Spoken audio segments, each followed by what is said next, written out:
Nah, I thought I was done for the day, but I'm going to cover other stuff than just general news sometimes.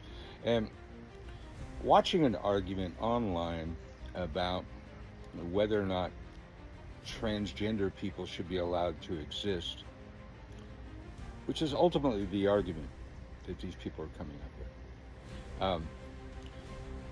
It doesn't affect me. It doesn't affect them.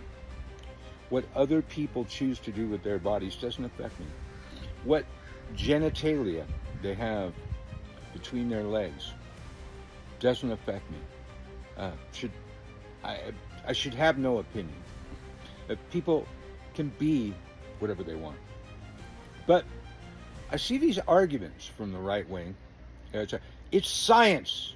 It's science. There are only two genders. Now, coming from the party that rejects science all day, every day, except for that one fucking second, I gotta throw this at you. Okay, hold on. Let me make sure I'm pronouncing it right.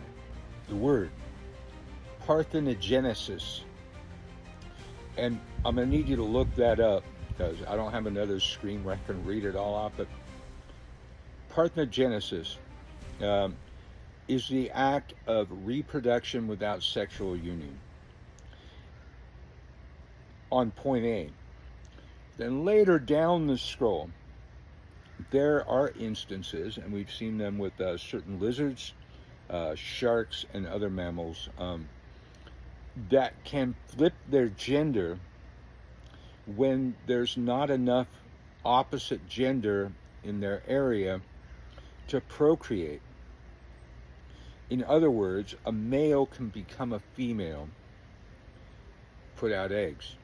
In that same scenario, although we haven't seen this yet, then it could flip back to a male and fertilize those eggs. But what we have now is we have several species in nature that can, if necessary, flip their genders and reproduce without the opposite sex present. You know what they call that? Science. Now, parthenogenesis also exists in humans. And every one of you motherfuckers throwing that out there, it's science. And I should be able to be involved with somebody else's genitalia and tell them whether or not what they want to be in life is right, even though it has nothing to do with me. If Mary ever had a child without Joseph or without some other man being involved, that's parthenogenesis. And it has been found in humans.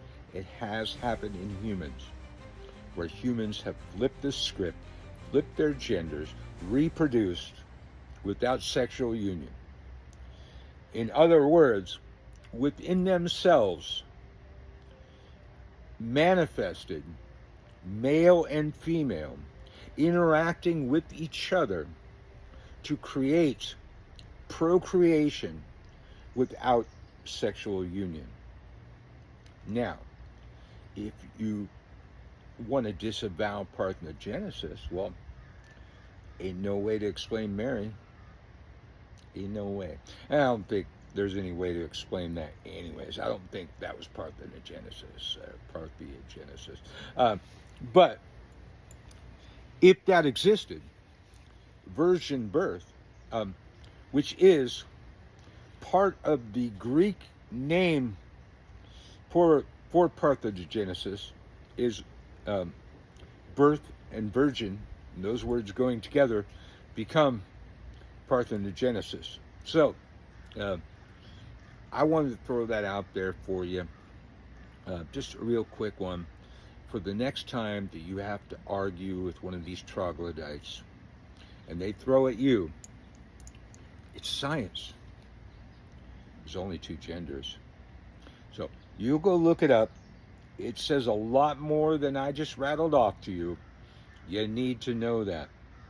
Parth, I'll, I'm going to put the proper spelling in the title, um, just to help y'all out, because I know you're dealing with these same assholes I got to deal with all the time. But next time they say it's science, I want you to have that in your back pocket and play that card in the name of me. Thanks for subscribing and liking, you all. And someday we'll be past all this bullshit.